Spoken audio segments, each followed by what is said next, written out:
The house that counts backward. I've always considered myself a rational person, a skeptic, the kind of guy who needs evidence, data, reproducible results before I believe in anything beyond the physical world. So when I took the job as the night security guard at the Westbrook estate, I wasn't worried about the rumors. Every old house has ghost stories, right? Especially one that's been empty for 37 years. The estate sat on the edge of our town like a rotting tooth, a sprawling Victorian mansion that the Historical Society had finally acquired after decades of legal battles over the previous owner's will. My job was simple: walk the grounds every 2 hours, check that no vandals or copper thieves had broken in, and file a report at the end of each shift. Easy money for a college dropout who needed to save up for a better life. The Historical Society's director, Mrs. Elena Finch, met me at the front gate on my first night. She was a brittle woman in her 70s, with silver hair pulled back so tight it seemed to lift her eyebrows permanently. She handed me a heavy ring of keys, a flashlight that looked like it had survived World War II, and a clipboard with a checklist. "The power's still off in most of the house," she explained, her voice crisp and businesslike. "We're waiting on the electrical inspection before we restore full service. You'll have lights in the main hall and the kitchen, but that's it. Stay out of the basement entirely. The stairs are unstable." "Got it," I said, taking the keys. "Anything else I should know?" Mrs. Finch hesitated, and for just a moment something flickered across her face. Fear, concern. It vanished so quickly I thought I'd imagined it. "Just complete your rounds efficiently. Don't linger in any one room too long.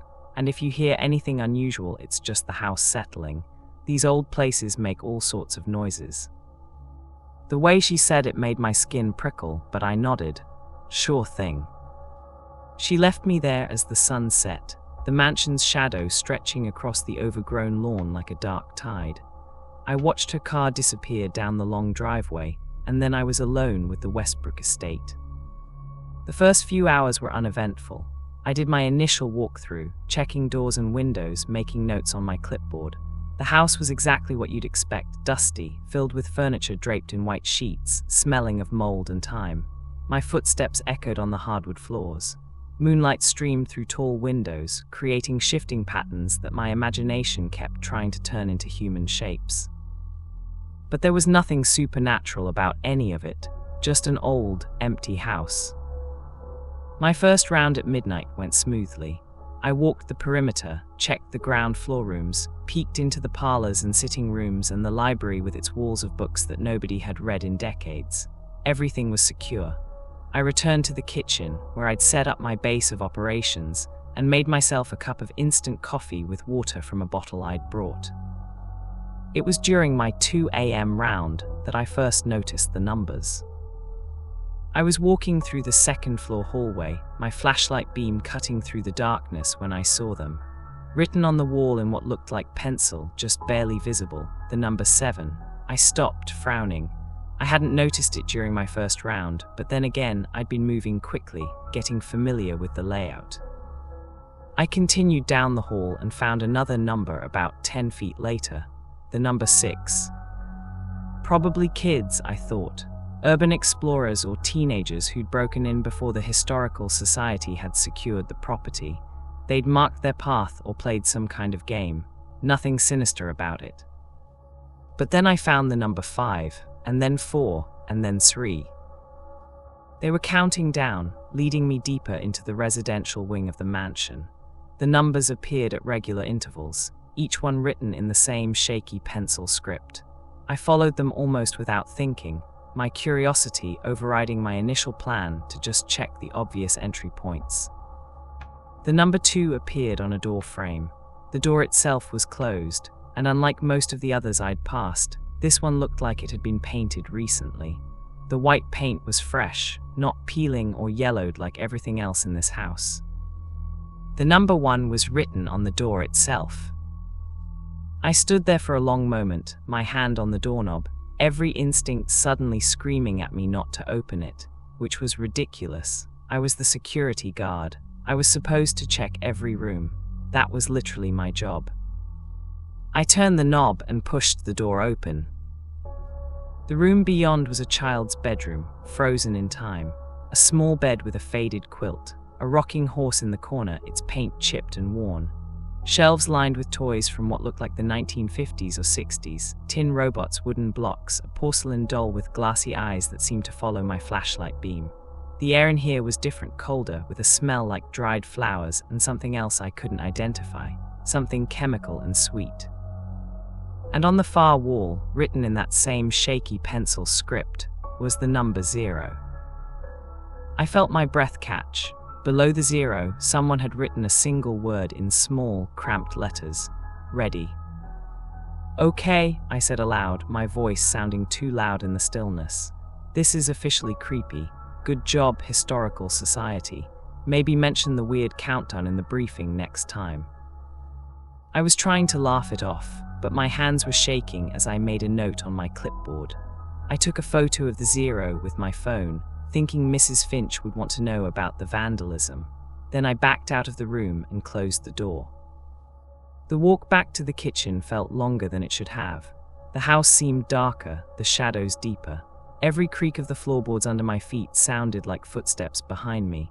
I kept turning around, shining my flashlight into empty hallways, seeing nothing but those white-draped furniture pieces that looked too much like hunched figures. By the time I reached the kitchen, my coffee was cold. I checked my phone, 2:47 a.m. Less than 4 hours until sunrise, until my shift ended. I could make it. This was just first night jitters, the old house getting into my head.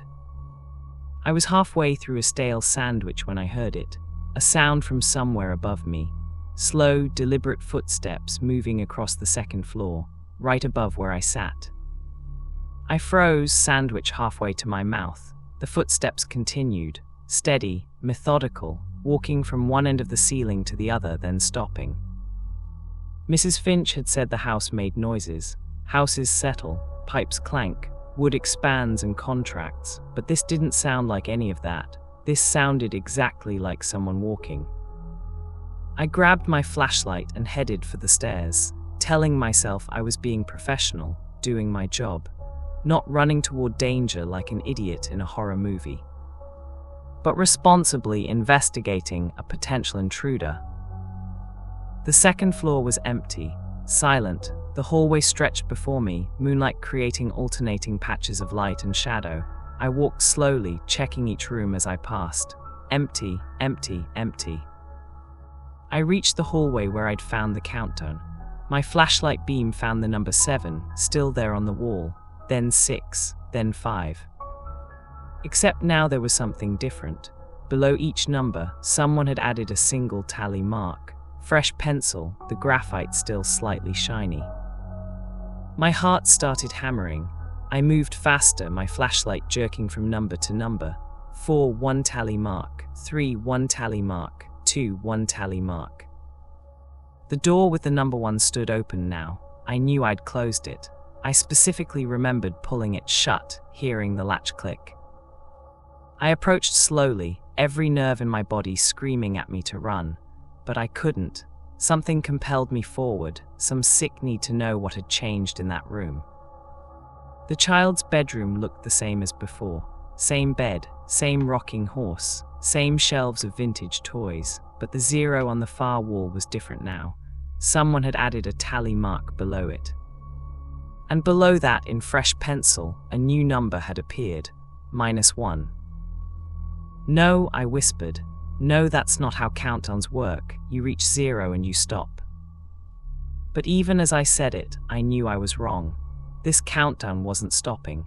It was continuing in the opposite direction, counting backward past 0 into negative numbers. I pulled out my phone to take another picture, but the camera wouldn't focus. Every photo came out blurred, the numbers indistinct, as if something didn't want evidence of what was happening here. I tried 3 times before giving up. I needed to leave, forget the job, forget the money. I'd walk out right now, drive home, and never come back. Let Mrs. Finch find someone else to deal with whatever was happening in the Westbrook estate. But when I turned to leave, the door slammed shut. I lunged for the knob, but it wouldn't turn. locked from the outside, which was impossible because these old doors didn't have that kind of mechanism. I threw my shoulder against it, but the door was solid, unyielding. "Hello," I called out. "If someone's out there, this isn't funny." No response, just the sound of my own breathing, harsh and panicked in the small room. I spun around looking for another exit. The room had one window, tall and narrow, with thick curtains drawn across it. I crossed to it in 3 quick strides and yanked the curtains back. The window looked out onto the side lawn, where moonlight illuminated overgrown hedges and a broken fountain. Nothing unusual, just an old estate at night. I tried the window latch, but it was painted shut, probably hadn't been opened in decades. Behind me I heard a sound, a soft scratching like pencil on paper. I turned slowly, my flashlight beam sweeping across the room. The sound was coming from the wall, from the area where the numbers were written. As I watched, frozen in place, a new line of text began to appear on the wall. Letter by letter, as if written by an invisible hand, the words formed, "You shouldn't have come back." "I haven't been back," I said to the empty room, my voice cracking. "This is my first night here. I don't know what you're talking about." The scratching continued. More words appeared. "They all say that, but the house remembers. The house always remembers." "Who are you?" I demanded. "What do you want?" The scratching stopped. For a long moment, nothing happened. Then, very slowly, the rocking horse in the corner began to move. Back and forth, no one touching it, just rocking in a steady, deliberate rhythm. The doll on the shelf turned its head. I'm not ashamed to admit I screamed. I pressed myself against the door, pounding on it with my fists. Let me out right now." The door opened so suddenly that I fell backward into the hallway, landing hard on my back. My flashlight skittered across the floor, and for a moment I lay there in the darkness, gasping. When I scrambled to my feet and grabbed the flashlight, the child's bedroom door was closed again, and on it the number 1 had been crossed out. In its place, someone had written 0. The countdown was starting over, but that didn't make sense. I'd already found 0. I'd already reached the end. Unless reaching the end was just the beginning. I ran down the hallway toward the stairs, my feet pounding on the old floorboards. I didn't care about being professional anymore. I didn't care about the job or the money or what Mrs. Finch would think. I just needed to get out of this house. But the hallway seemed longer than before. I kept running, but the stairs didn't get any closer. The numbers on the walls kept repeating, 7, 6, 5, 4, an infinite loop of countdown that I couldn't escape. I stopped breathing hard and forced myself to think logically. This was impossible. Hallways didn't change length. I was panicking, that was all, not thinking clearly. I just needed to calm down and walk normally, and I'd reach the stairs. I started walking, slower this time, counting my steps. The hallway was maybe 50 feet long, should take me about 30 steps at most. I counted 50 steps, then 100, then 200. The stairs never appeared. Just the same stretch of hallway, the same numbers on the walls, the same closed doors leading to rooms I didn't want to see. "Okay," I said aloud, trying to keep the hysteria out of my voice. "Okay, think. There has to be a rational explanation. Maybe I'm turned around. Maybe I'm walking the wrong direction." I turned and started walking the other way. Same result. The hallway stretched on endlessly impossible geometry that my mind couldn't quite process. On the wall beside me, a new number appeared, 6. Then, a few feet later, 5. The countdown was starting again, appearing in real time as I walked, leading me somewhere, back to that room, or to something else. I had no choice but to follow. The alternative was to stand still in this impossible hallway forever, and I couldn't do that. So I walked, watching the numbers count down, 4, 3, 2, 1. The door appeared, but it wasn't the same door as before. This one was darker, older, with peeling paint and a brass knob that looked tarnished with age. The number 0 was carved into the wood itself, not written in pencil. I opened the door. The room beyond wasn't the child's bedroom. It was something else entirely.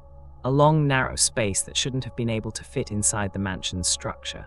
The walls were covered in numbers, thousands of them, tens of thousands, all counting backward. 199, 98, 7, 6, 5, minus 47, minus 48, minus 49. They covered every inch of wall space, overlapping and intersecting, a mad tapestry of descending integers. And at the far end of the room, sitting at a small wooden desk, was a child. A boy, maybe 8 or 9 years old. Dressed in clothes from another era, shorts with suspenders, a white shirt with a collar, he was writing on the wall in front of him, his hand moving steadily, methodically, adding more numbers to the chaos. He didn't turn around when I entered, didn't acknowledge my presence at all, just kept writing. "Hello," I said softly. The boy stopped writing. His hand fell to his side, the pencil dropping to the floor. Slowly, very slowly, he turned to face me. I wish I could say I saw something monstrous, something obviously supernatural that would have made sense of all this, but what I saw was worse. I saw a child's face, pale and tired, with dark circles under his eyes, a normal boy who looked exhausted beyond measure. "You're early," he said. His voice was small, hollow, echoing strangely in the cramped space. "The countdown shouldn't have reached you yet, not for another 14 years. "I don't understand," I said. "What countdown? What is all this?" The boy gestured at the walls around us. "Time, running backward. The house is counting down to something, and it's been doing it since I started, since the day I died here in 1958. My blood turned to ice. You died here." "In the room you found first," he nodded. "The bedroom, my bedroom. I was sick, scarlet fever. They kept me isolated in that room for weeks while the disease ate away at me. And I got so bored, lying there day after day, that I started counting backward from 100, just to give myself something to do." He turned back to the wall and picked up his pencil. "I never reached 0. I died at number 7. And ever since then I've been trying to finish the countdown. But every time I reach 0, the house adds more numbers, negative numbers. It won't let me stop, won't let me finish." I struggled for words. "That's horrible, but what does it have to do with me? Why am I here?" "Because the house needs witnesses," the boy said simply. He resumed writing, his hand moving mechanically across the wall. "Every 7 years, someone has to see the countdown, has to understand what's happening here. Otherwise, I'll be forgotten. And if I'm forgotten completely, I'll never finish. I'll be stuck here forever." I wanted to tell him that he was already stuck here forever, that he'd been dead for decades, that this made no sense. But looking at him, at the exhaustion etched into his young face, at the desperate, repetitive motion of his hand, I couldn't bring myself to say it. "How do I help you?" I asked instead. The boy stopped writing and turned to me again. For the first time, something like hope flickered in his eyes. "You have to reach 0 before I do. You have to complete a countdown of your own. 7 days starting tonight. Each night you come back to the house. Each night you find the next number. If you can reach 0 before I do, maybe the house will let me stop. Maybe I can finally rest. And if I don't?" The hope in his eyes died. "Then in 7 days, you'll take my place. You'll be the one writing numbers on the walls for the next 67 years, waiting for someone else to come along and try to set you free." I felt my stomach drop. No, I won't do that. I'll just leave. I'll quit this job and never come back." "You can try," the boy said sadly. "They all tried, but the countdown has started for you now. You found 0. You opened the door. The house won't let you go until the 7 days are complete. You'll find yourself drawn back here every night, no matter what you do. It's how the curse works." "Curse?" I repeated numbly. "Right, because of course it's a curse." The boy nodded. "My father put it on the house before he died. He couldn't save me, couldn't forgive himself for not getting the doctor sooner. So he cursed the place, ensured that I'd never be forgotten, that someone would always remember what happened here. But curses have a way of growing beyond their original intent. Now the house doesn't just preserve my memory, it feeds on it, on the fear and confusion of everyone who comes here." I backed toward the door, shaking my head. I'm sorry about what happened to you. I really am, but I'm not playing this game. I'm leaving and I'm not coming back. Day 1, the boy said, his voice carrying an odd weight. 6 more to go. Good luck. I turned and ran. The door was still open, and this time the hallway beyond was normal. I could see the stairs. I practically flew down them, through the ground floor, out the front door into the cool night air. My car was parked in the circular driveway. I got in, started the engine, and drove away without looking back. I called Mrs. Finch at 6 a.m. as soon as I thought she'd be awake, and quit. I didn't explain why, just said the job wasn't for me and I wouldn't be returning. She sighed, said she understood, and told me to mail the keys back. I spent that day trying to convince myself it had all been a dream, a hallucination brought on by stress and lack of sleep. I'd been in that dusty old house for hours, breathing in mold and who knew what else. It had affected my brain, made me see things that weren't there. By evening, I almost believed it. Then at exactly 2 a.m., I woke up in my own bed with a certainty that chilled me to the bone. I needed to go back to the house. Not wanted to, needed to. The compulsion was overwhelming, irresistible, like a fishhook embedded in my chest, pulling me toward the Westbrook estate. I fought it for an hour, lying in bed, trying to think about anything else. But by 3 a.m., I was in my car, driving through empty streets toward the mansion I'd sworn never to visit again. The front gate was closed, but I still had the keys. I'd meant to mail them back, but somehow I'd forgotten. How convenient. The house waited for me, dark and patient.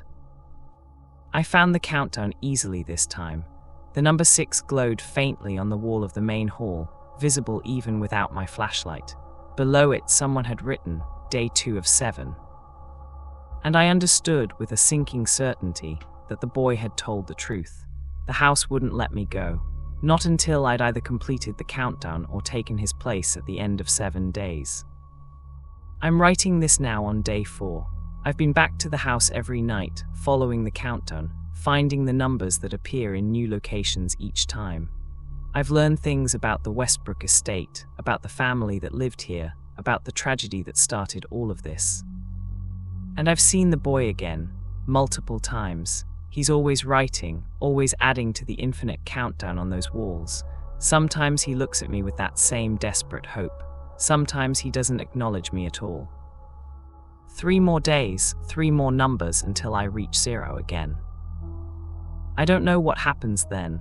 The boy says I might free him, or I might take his place. There's no way to know until I finish. But here's the thing I've learned. The Westbrook estate doesn't appear on any current maps. The address I was given doesn't exist in any city records. The historical society that hired me, there's no listing for them anywhere. I think I've been part of the countdown longer than I realized. I think I was selected long before I ever stepped foot in that house. The job, the interview, Mrs. Finch, all of it designed to bring me to the moment when I'd open that door and see the number 0. The house that counts backward doesn't just count down numbers. It counts down the days until it claims its next victim, and I was stupid enough to start the clock. Tonight is day 5. I'll go back when the compulsion takes hold, probably around 2 or 3 a.m. I'll find the number 2 somewhere in that impossible structure. Tomorrow night I'll find one. And the night after that, I'll reach 0. I've tried researching escape methods. I've read about curses and hauntings, about how to break supernatural bonds, but everything I find seems to lead back to the same conclusion. Once the countdown starts, it has to finish. The only question is whether I'll be the one who completes it, or the one who continues it.